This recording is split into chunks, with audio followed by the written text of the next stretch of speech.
And just getting back to some of the comments that we see on a regular basis, these Ohio State and Michigan fans and Big Ten fans overall, but those two fan bases in particular, because of course they believe that there's going to be this war for control of the Big Ten, which is pretty logical to determine. In preparing for this show and looking for comments throughout the week that are posted to the channel, I saw a few people comment, as they have in past months, about, well, USC is going to have to play in the cold and they're not going to know what to do, and wait till they have to face, freezing temperatures and cold, rainy games and sleet and snow, and they're not going to know what to do. And again, we went through the scheduling format and what we anticipate going forward. Not that we know quite yet, but we have an idea of what the model could look like. And then, of course, knowing the UCLA game is going to be at the end of the year and so forth, and Notre Dame every other year, just these fans' expectations, like they're going to be sending USC to play a November slate in Rutgers, East Lansing, Ann Arbor, and Madison every November is just not the case. I just don't think, the first time USC has to face weather in the Big Ten, it's going to be interesting. It's going to be fun to watch. And so, but this is not going to be just something that they constantly have to run into.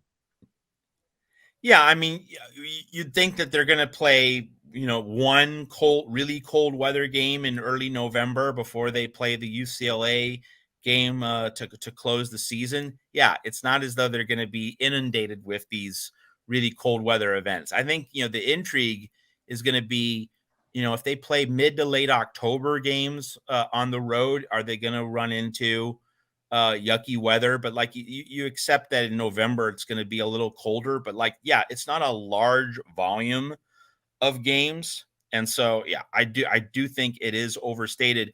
One thing that LBC Trojan mentioned on the comments, get ready for a lot of 9 a.m. starts on Big Noon Saturday on Fox. Well, that's going to be for the marquee games. When in the schedule rotations, when they have Ohio State, USC going to Columbus, USC going to Ann Arbor, that's going to be the noon game. In terms of USC at Rutgers or USC Maryland, that's more likely, LBC and other people who might be interested, that's likely to be the CBS game in the 3:30 window, because CBS is getting the number 3 game. NBC gets the number 2 game in the primetime slot, the 7:30 Eastern, 4:30 Pacific window. So the mid-level games are going to be CBS games. In mid-afternoon. The big noon games are going to be the top end ones. So, if USC, this is interesting. If USC goes to Michigan State and Michigan in consecutive weeks, let's say we have a hypothetical where USC plays each of the Michigan schools in consecutive weeks. Are both games going to be big noon? I doubt it. I would imagine that the Michigan game would be big noon and Michigan State would be probably CBS at 3:30. But, maybe Fox is going to milk that USC cash cow a little extra. It's, again, the logistics of Big Ten scheduling for USC football are going to be fascinating to watch. And in terms of what USC is able to achieve, one thing we've talked about in previous shows here at the Voice of College Football is, will USC insist on and get, and I'm not going to predict anything here, but just will USC insist on playing the Big Ten road games earlier in the season and then having the games in the Coliseum in November? And of course, Big Ten alumni can go out to sunny Southern California in November, leave their cold home locations. It'll kind of be like an extra Rose Bowl for them.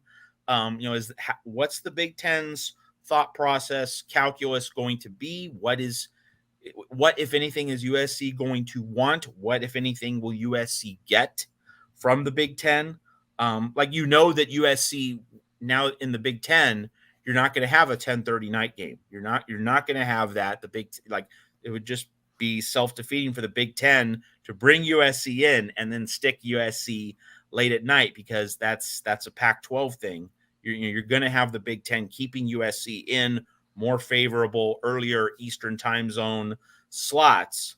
UCLA might play more Big Ten night games, in the late window, rather than USC. But like how this all is going to work, like we don't know, and that's going to be a huge point of intrigue 1 year from now.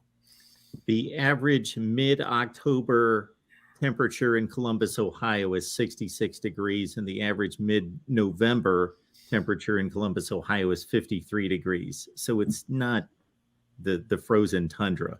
Yeah. Yeah. The college season generally misses that. The last couple of weeks of the season, we see some scattered, oh, wow, winter's creeping in at a few places like Minneapolis and Madison, but it's been overplayed in regards to USC's move to the Big Ten. Again, I will be the first one that will be intrigued and fascinated to watching USC play with some snow flurries in the air. Absolutely, I'm on board for that, but we're not going to see it that often. Yeah.